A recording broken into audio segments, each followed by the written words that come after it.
a cluster? We could have looked at that.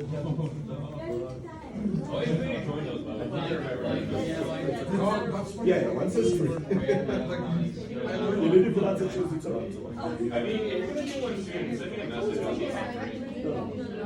So there was an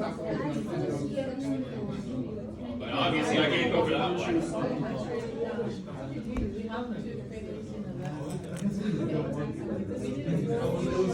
36 hours. I was on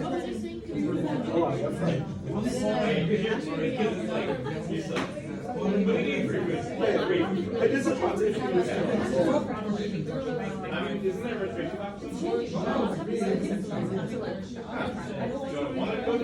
restriction obviously, I'm All right, guys, let's quiet down. Let's quiet down. I like my bed. Thank you very much. Right. So everybody should be at this screen. So think of a cluster as a container that has the resources needed for, in simple terms, a cluster is like a container that has all the resources the database needs in order for it to perform. CPU, RAM, etc. Right? Now, when you using any database, there are two things you must do. You must create a database account, which is for the database administrator. Now, why would you want to do that? So when you have a database, this is the process. When you have a database, remember your application, whether your application is a web application, a desktop application, or a mobile application, your application has to connect to that, to the database, the actual database, the database engine and the database. So for security purposes, think about it. You wouldn't want in the event, especially when you posting your code and stuff, you wouldn't want anybody being able to connect to a database. That is very, very, very dangerous. Think about how dangerous that is. If you just went through a bad divorce, right, and you could connect to Facebook, you will do some serious harm to X, not so? I'm not advocating for that. We don't do those things. But I'm just saying, people are evil. You could imagine if anybody could have connected to Facebook database and say, you just got all my money and you go and post up all sorts of crazy pictures about the person. So, for security purposes, there are two ways that, especially MongoDB, but there are two ways traditionally that that database management system and engines take to provide some level of security. One, you create an account.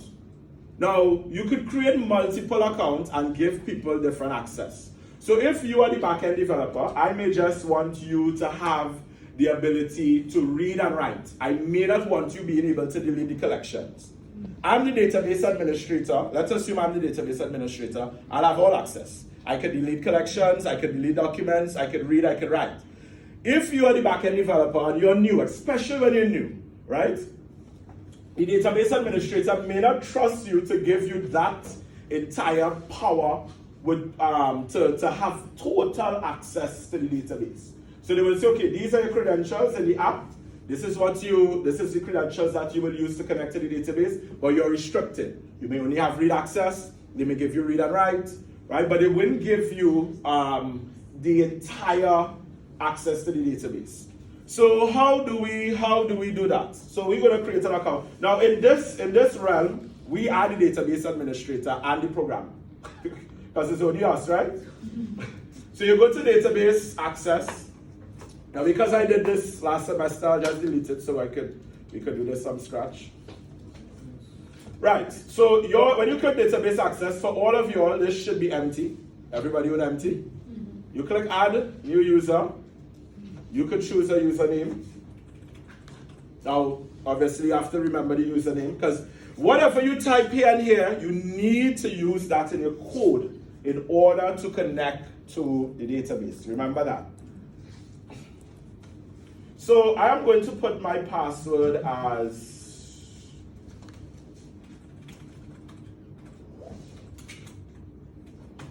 right? So whatever password you type, I want you to open up a notepad and paste the password in here for now.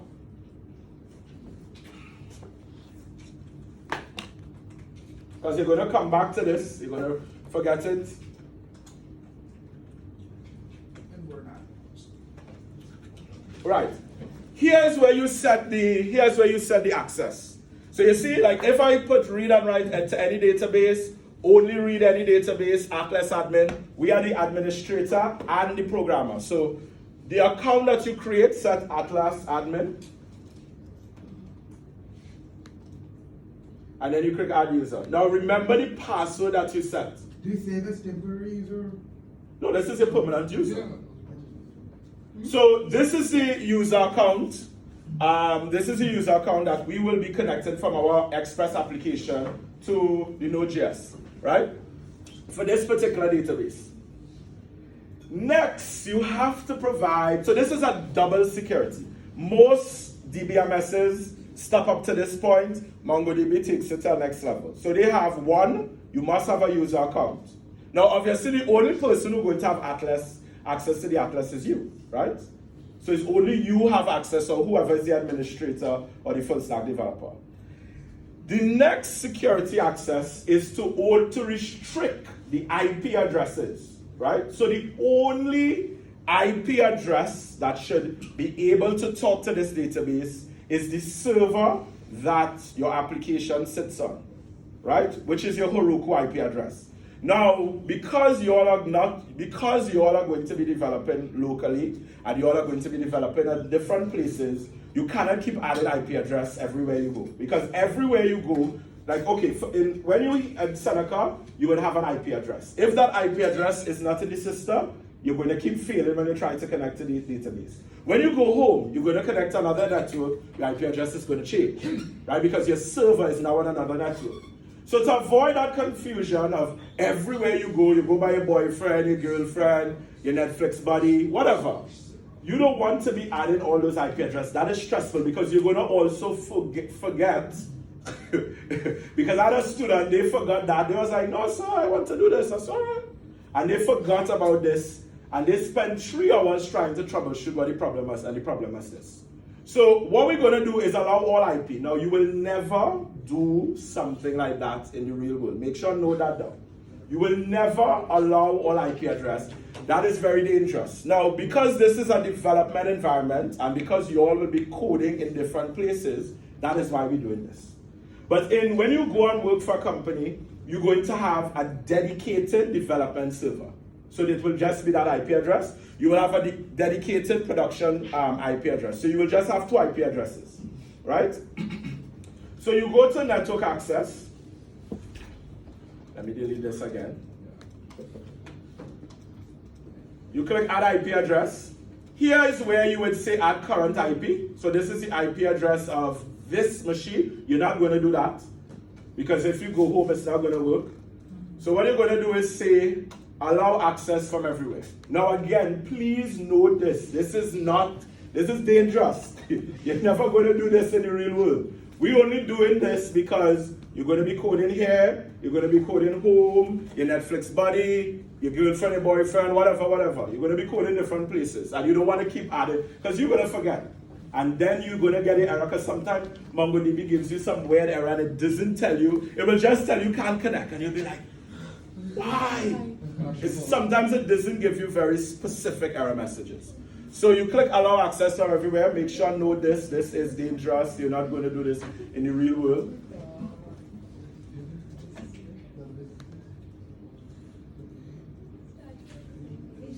It will take a while to add.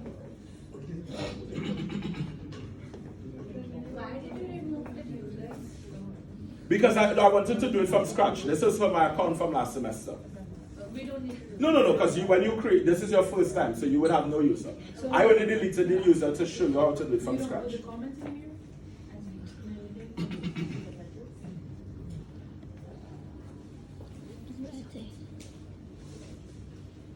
Right. So 2 things. Make sure that you have, and again, this is a one-time thing. You're never going to do this again.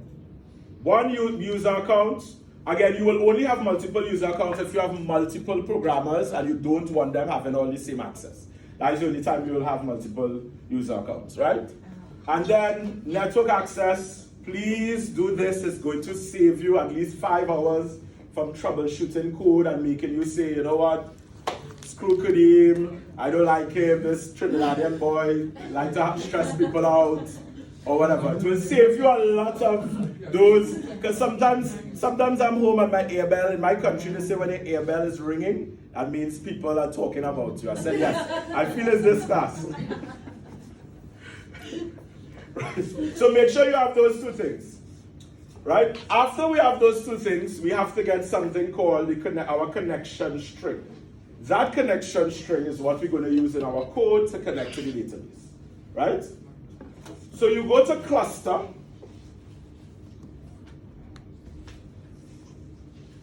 You go to connect. You click connect your application. So cluster, connect your application, and then I want you to copy. There's one per copy. There's one per copy. If what? There's one. Oh, sorry, I didn't realize. 2 hours of sleep, I rather than 2 hours of sleep.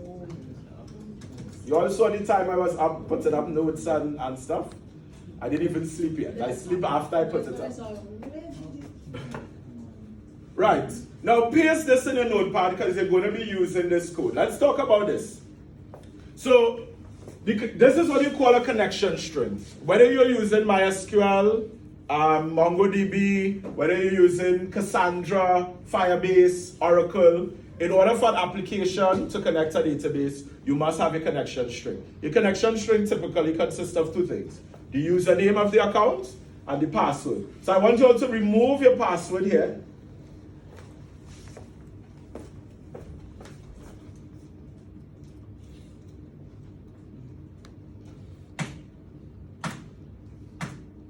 And you put it, what was right here? You see, I forgot, 2 hours sleep. I forgot what my password was already. And you put the password here.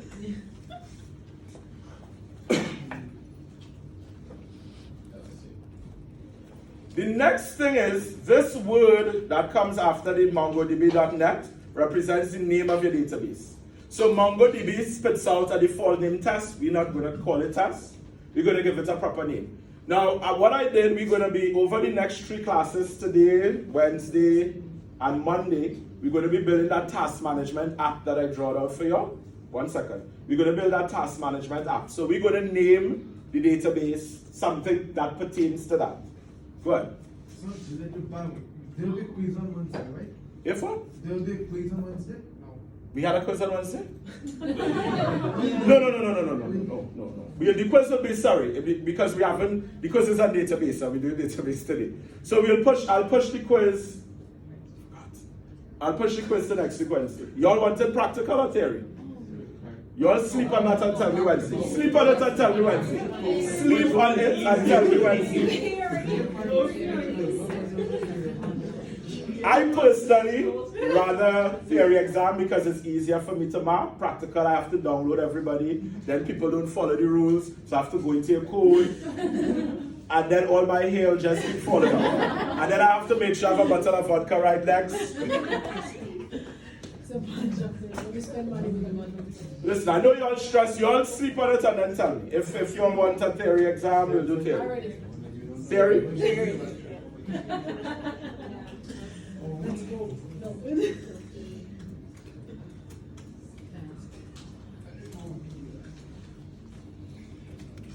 Right. Again, you don't have to call it this long name, but just remember what comes after the slash is the name of the database. Here's the fun thing about NoSQL, MongoDB in particular. It's very plug and play. So what does that mean? You notice we set up a cluster, but we didn't actually create a database called Task Management App. We actually not going to create our collection. We're doing all that in the code. And that's the fun thing about NoSQL and MongoDB. All relational databases, you have to create the database first. You have to create the tables first. Then write your code. MongoDB is very plug and play. So when you code, this is what happens. When we have to put this in a special place in our code, right? What MongoDB will say is check to see if this is created already. If it's created already, then it don't create it. If it's not created, then it creates it. Same with the collections. So it's very plug and play. Unlike relational, you have to create everything from before because it's a lot of planning, it's very strict, it's very, right? Right, the next thing I want us to do is to download, to clone, which I think everybody should do. I was having trouble getting my, let me just do this quickly. Oh.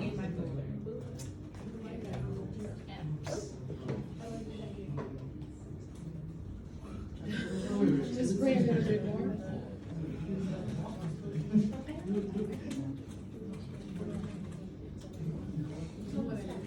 Oh, because you have to be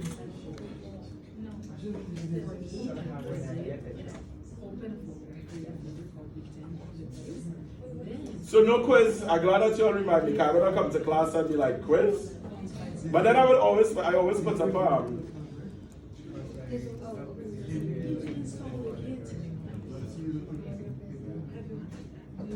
So everybody so far agreeing to theory, quiz, theory. Yes? Oh yeah, you'll sleep on that. If I give you a practical, I'll give you a little starter code because 1 hour will not, 1 hour and 50 minutes is not going to be enough. So I'll have to give you a little starter code.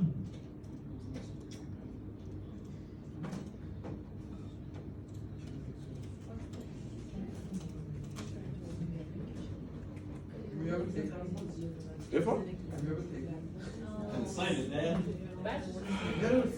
Let me sleep on, let me talk to Jesus and I'll get back to you. How Jesus answers?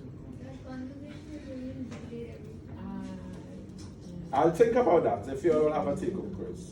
What could I do? Oh, if the internet doesn't work. But if I give you a take-home quiz, so how long would you all want to do that? 2 hours? That day was the only day my internet didn't work. I was only myself because I'm working. If what? My internet wasn't working that day. I'll just let you all do it from home if that's the case. I'll give you a whole day or something like that. And almost. But then you all have classes today, so it don't really make sense. And I've given you all the whole day to do it, but you all have classes during the day. In the last lecture, This is messing up my time. Come on. Oh, so it the didn't. person practical or in the writing pages discussing part of the quiz. But I didn't hear clear. He said the quiz and it was 2 groups. I'm not sure. Our actually said maybe practical.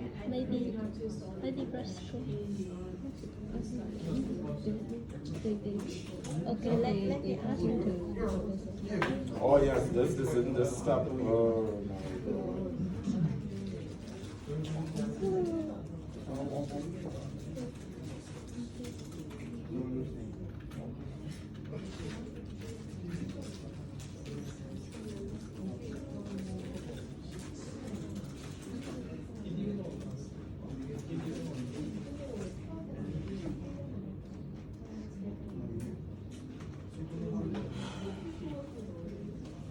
Sometimes this machine sends my blood pressure sky high. Breathe. 2 hours.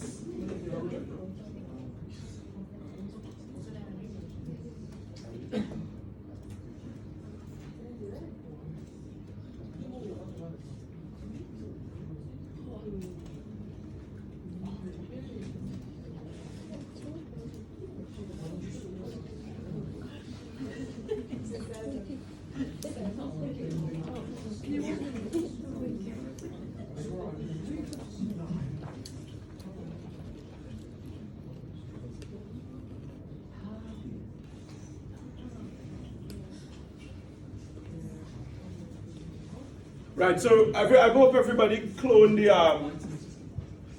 file. Remember, after you clone the file, it's not going to come down with the node modules folder, right? So make sure you run npm install to install the package. Right, where do you think we're going to be asked this question? Where do you think we're going to put that SQL string? Right, in the environment. You're all on fire, good. Obviously, that is something that you're not going to expose, right? So let's create a config. Is that a practice to do? create Wait a second, files? If the, Is that a rock? Can we not just create a .env file? That's it. well, I like to put it inside of a folder, so that depends. It's up to you. So you created the. So all I did was create a config folder, and inside my config folder, I put the keys.env. Right, so I'm going to create two environment variables, one called ports. That way we don't have to write the process.env.port or 3000. We just write process.env.port. And then I create an environment variable for my MongoDB connection. So I'm going to say MongoDB URL. You could call it anything you want, and then I paste this here. env. It has to have. Yes, it must be that env. Now I have already, because this is a sample file, I have already installed the .env package, right? So once you clone my project and you type in npm install, it's going to install express handlebars.env.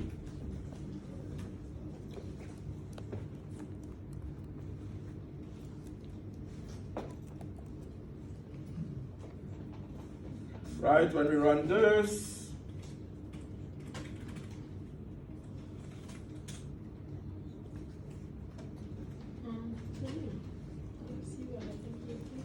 yeah, just one second.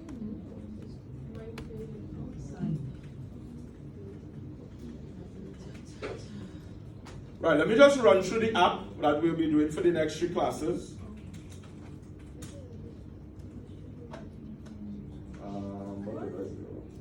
Oh, I don't think You're gonna host it. We download this. You don't. Big Sharp apart, Really different from here. Do you have a something? Therefore, Right, different, right?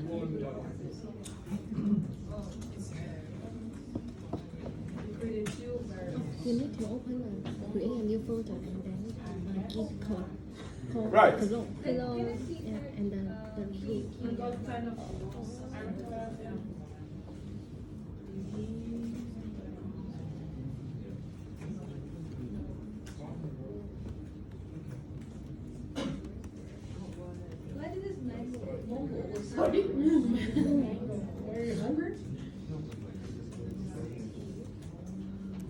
remember this is your URL. This is the URL that we paste. Again, if your password and your username is incorrect, you're not going to be able to connect, right?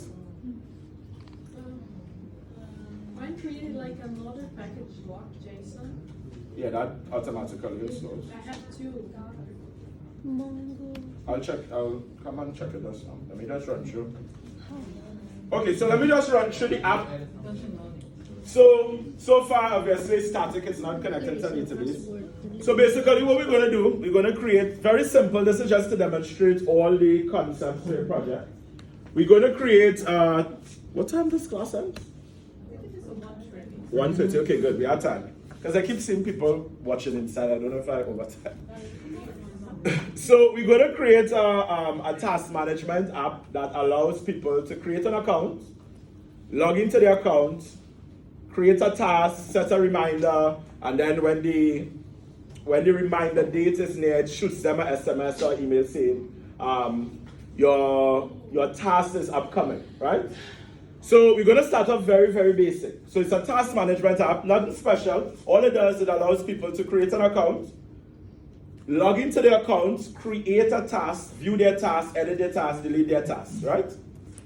And if you log in, you could only see your task, right? Now today we're not going to do authentication. We're going to leave that for Monday. So between today and Wednesday, we're going to do all of the CRUD, create, read, update, delete, right? Today we're going to do create because create is the easiest, right? So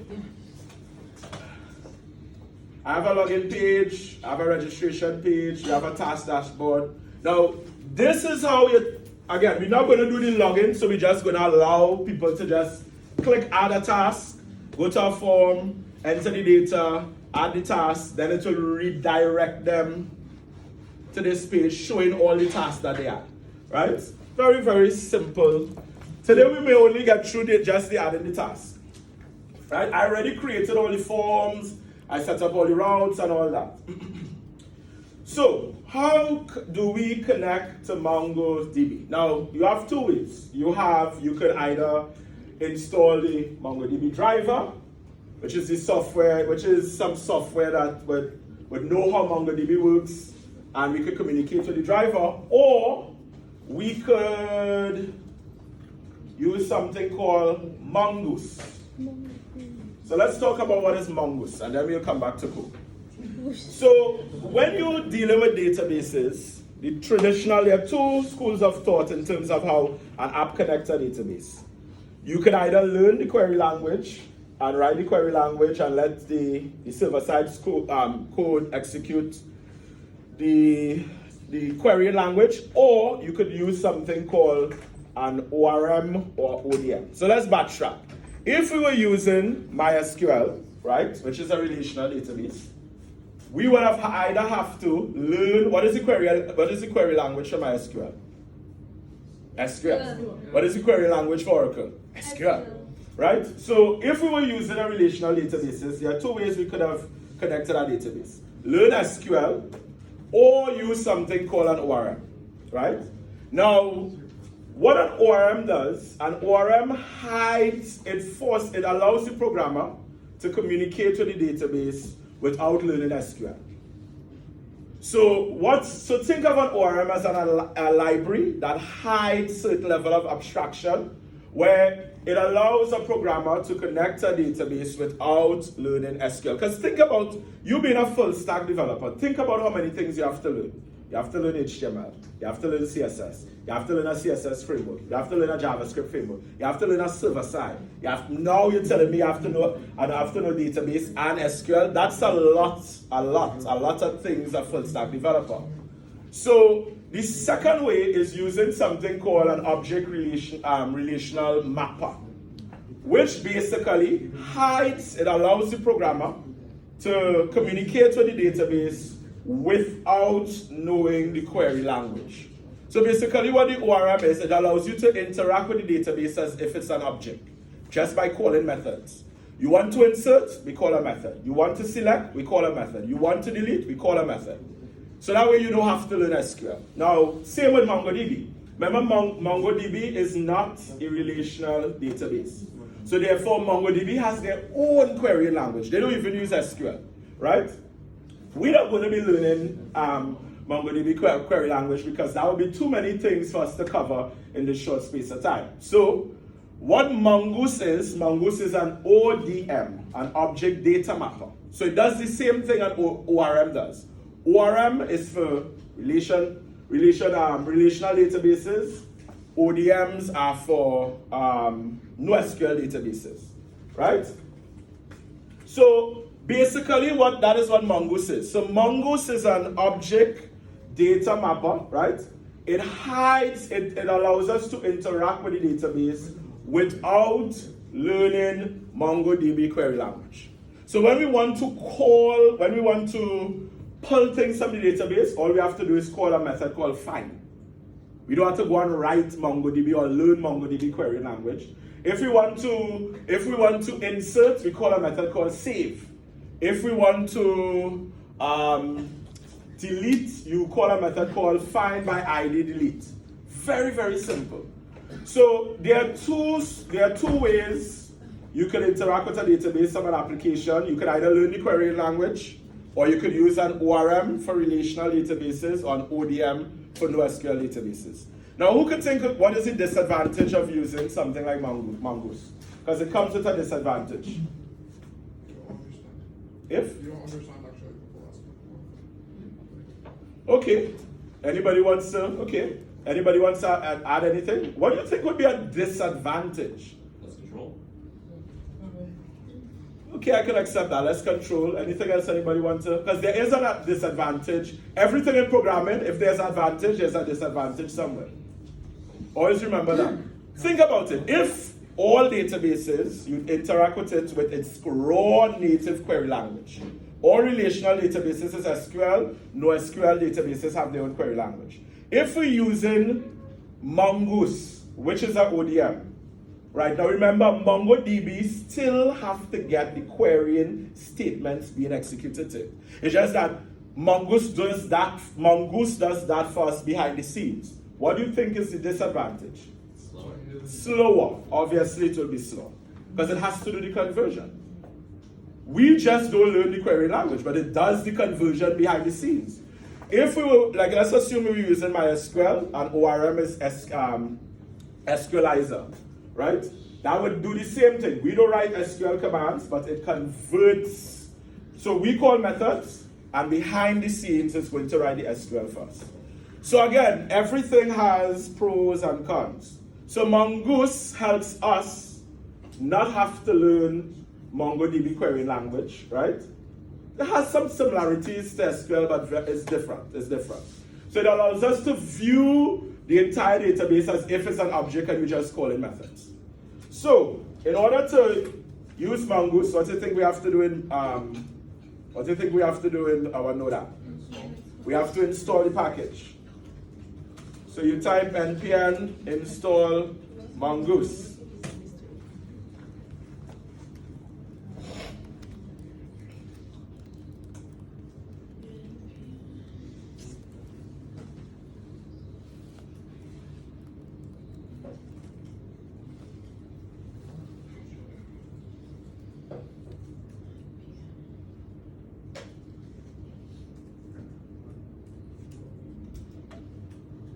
Right, so I like to double check. I don't know if you all do that. I always go and double check, right? Make sure that Mongoose is installed.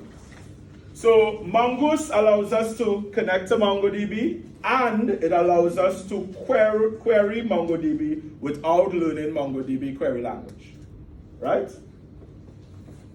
Let me open up the Mongoose documentation because a lot of the code we're going to be copying and pasting from that. Where did I paste that? Right, Mongoose. Right, so in order to connect to MongoDB, you have to do two things. You have to require, and you have to copy this Mongoose connect. Now, this is their default. What we're going to put inside of here? Right, are we going to put our URL string inside of there? No. We could, but that is wrong because then if we push the GitHub, everybody's going to know what our username and password is. So what are we going to do inside of here? Process.env, that the environment variable, right? So I'm going to copy these two things.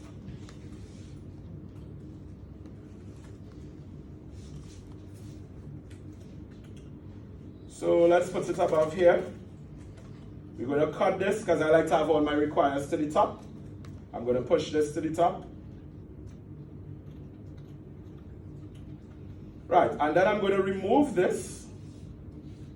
And I'm going to say process.env.this name, whatever you name this. MongoDB. This is what I call my environment variable.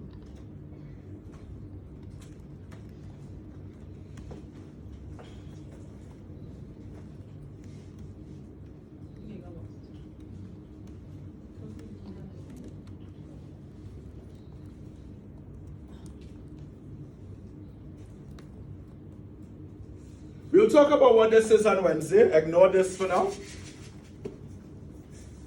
The most important thing is this, the URL. Now again, if you spell this incorrectly, evidently it's not going to work. Now, when you call mongoose.connect, this is what you call an asynchronous operation. Now in the two videos that I did for you, both the SMS and the email, I mentioned this word asynchronous. Who remember what asynchronous means? Right, it takes some time. Who could tell me why this is going to take some time to complete?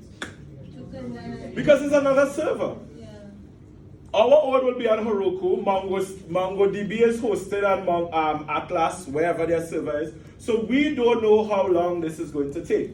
Anytime you have code that doesn't know it doesn't execute immediately, it's going to return something called a promise.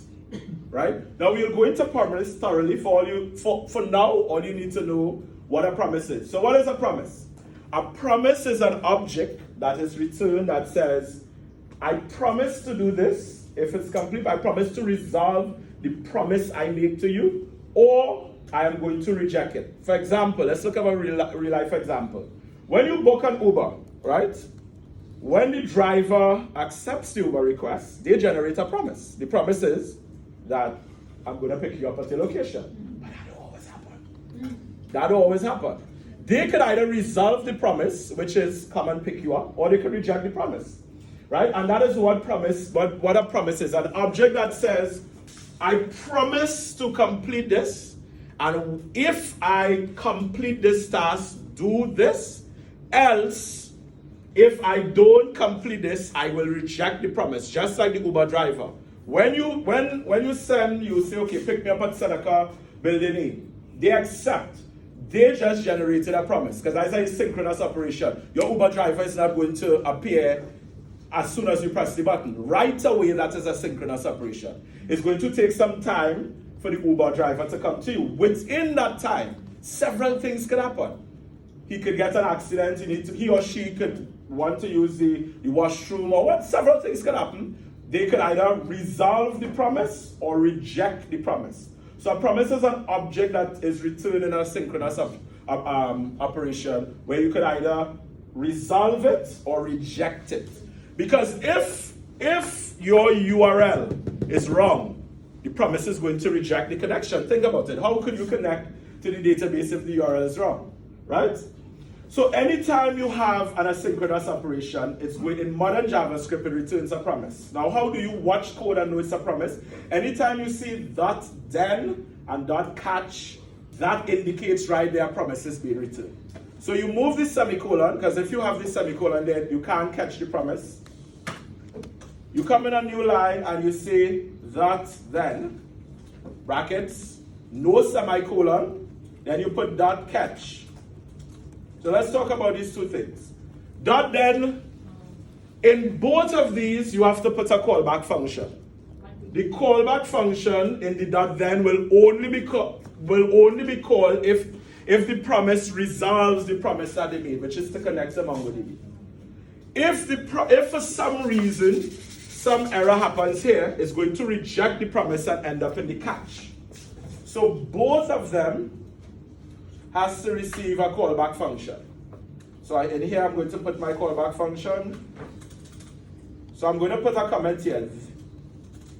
Inside here means the promise was resolved, meaning no error. No error occurred and the promise was executed. In here, in your catch block for the promise, it will always receive, your callback function will always receive a parameter, which is an error parameter, because it needs to tell you what is the error. You Uber driver, when they reject, well, I think the policy is they should tell you why they not coming to pick you up again, right? So in here, you're also going to put a callback function, but the callback function must have a parameter that holds the error object. You could call it anything. The convention is just ERR.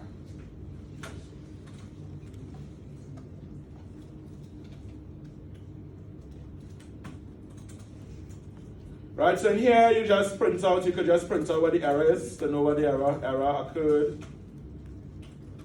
And then you print out the error object to see what the error is. Now, how could I make this simpler? Given that this, remember the rules of arrow function, if your parameter has, if your parentheses has one parameter and one statement, what could you do? We could write it shorter.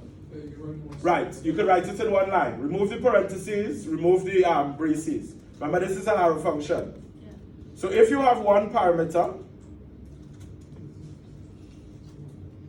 and one line in a function, I could do something like this.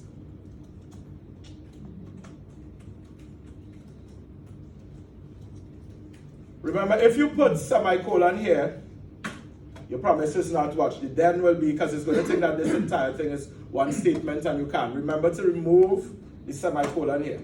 Whatever you put in here will only be executed if this resolves.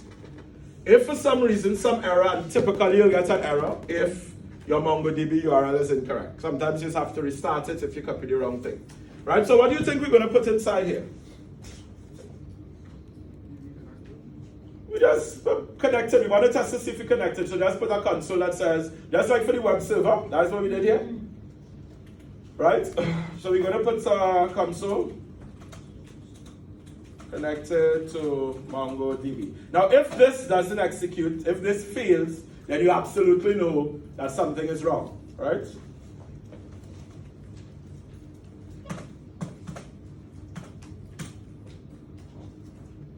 Right, I connected to MongoDB.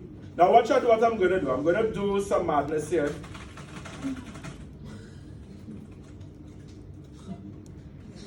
Now if you don't get connected to MongoDB, that means check to see, go through the process. Watch it, it's you notice I didn't get back MongoDB return. It's going to take a while and then it's going to output the error. So it's only showing your web server was connected and not the other. It didn't show. I can't remember what my password is.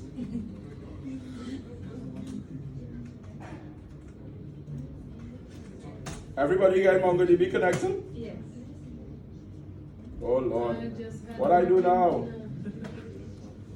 I have problem with the app before, so we're not connecting. Everything's fine. Oh Lord. Yeah. I changed the password and now it's not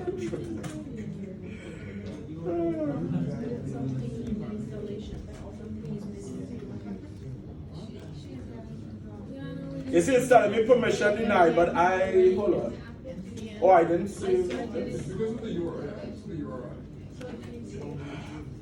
Okay, I have to paste over mine because that madness I do clearly. Let me close up.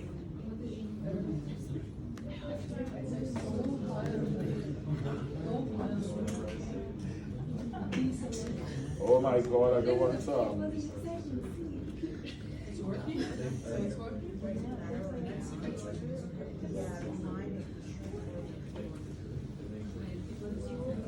Okay, let me just reset my password quick. You have a select button in your .env. I did? I do? Yeah. For the code.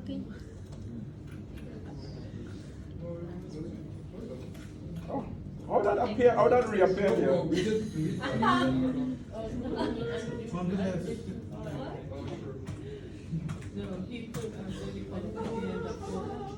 Right. Now, if for some reason you don't get connected, two things. The first thing, make sure that your password, sometimes you may have to reset your password. You go to edit password, you reset it here. Or make sure that you have all privileges as well. Or read and write will work fine. And you make sure that you enable all IP addresses, right?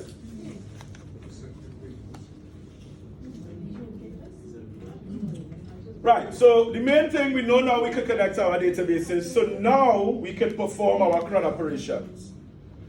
So the first thing we have to do is to set up, so in MongoDB, you have to set up, which you all are familiar with, models. Who's going to tell me what is a model?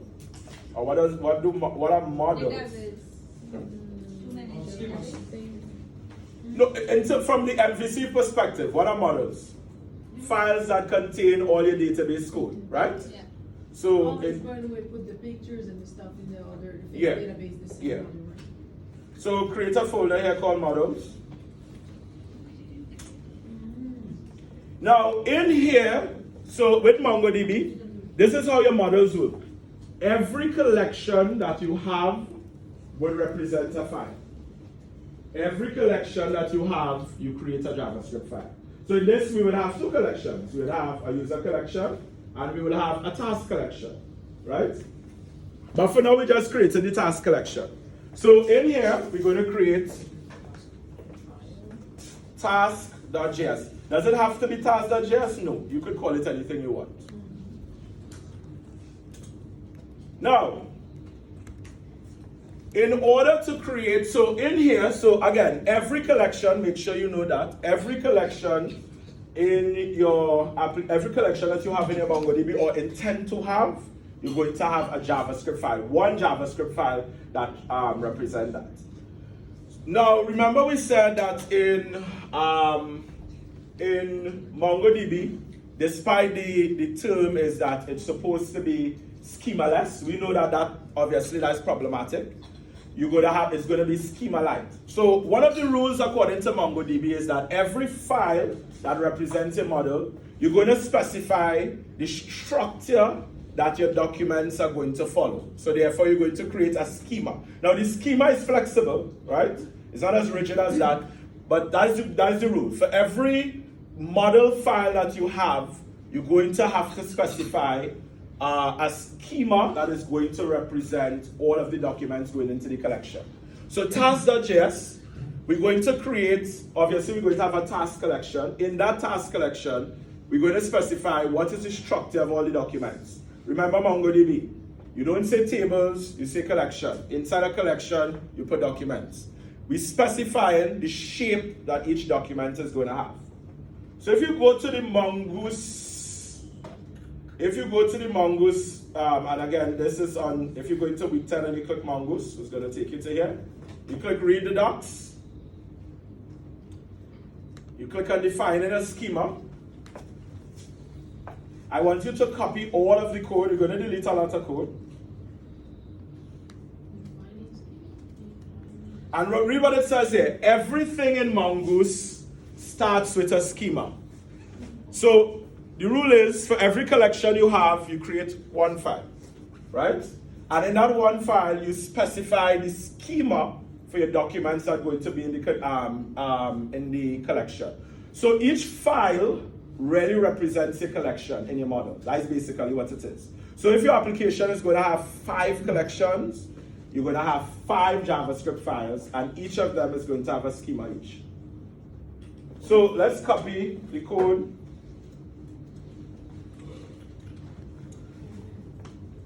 So we're first going to change all the vars to const.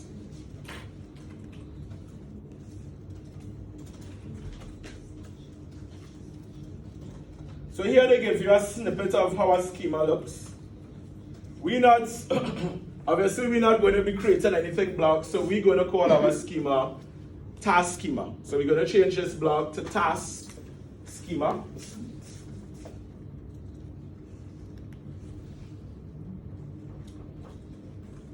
Right. Now, inside the schema constructor is where you're going to specify all the fields that each document being inserted into your collection is going to have. Now, we're not going to have any of this, so we're going to delete everything inside here. So this is how it should look for now.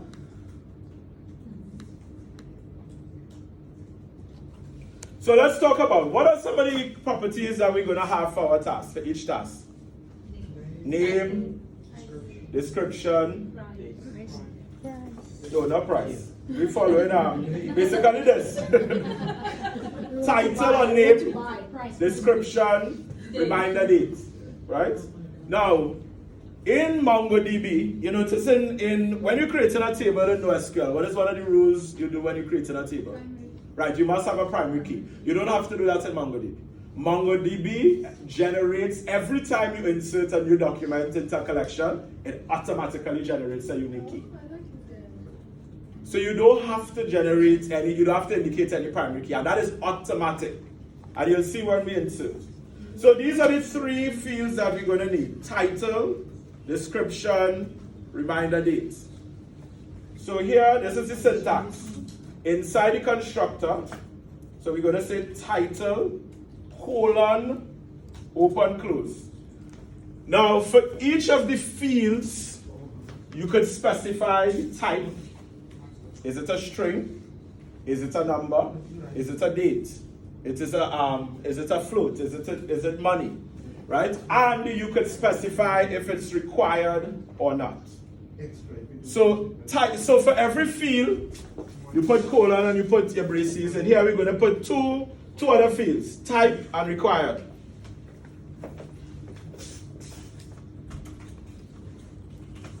So this is going to be a string, we put comma. And then required, we could put true. True means yes. Now if you leave out required, It just means that it's optional, meaning that the person don't have to enter it. Right, so this is one field. Then we put comma. The second field that we put description. Good. We do the same thing. Type. String. You can say required true.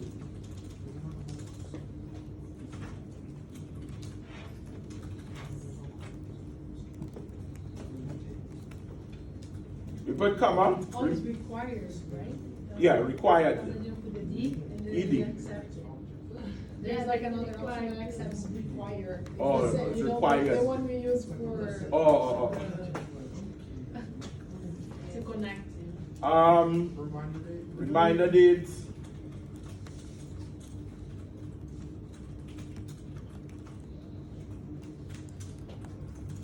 What a reminder would be the type date. Oh yeah, date, sorry.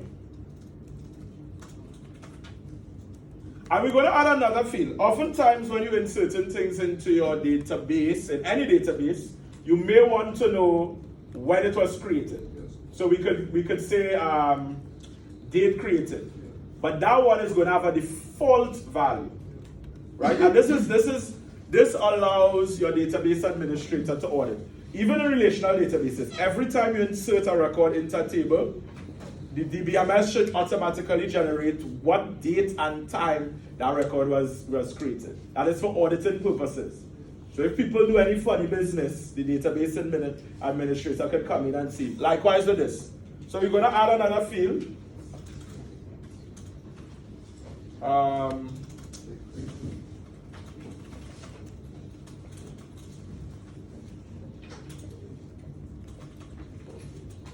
And then we say default, and we use one of the predefined JavaScript class called date, and we use the now object. And this is going to pull the time on this server when we push it to Heroku, pull the time on the Heroku server and apply it to default. Now, because we add a default value, do you think it makes sense saying required true? No. Default means once we create a collection, it's automatically going to add this date. And again, this is not node code, this is JavaScript. This is the JavaScript predefined date class. Now we run out of time and I don't want to rush this part, so we're going to stop here. At least we set it up. So when we come on Wednesday, we're going to do a full CRUD. We're going to do add, edit, delete, and a pull. And you'll see how easy it is. You just literally call in functions. So can you post that? Yeah, I'll post it.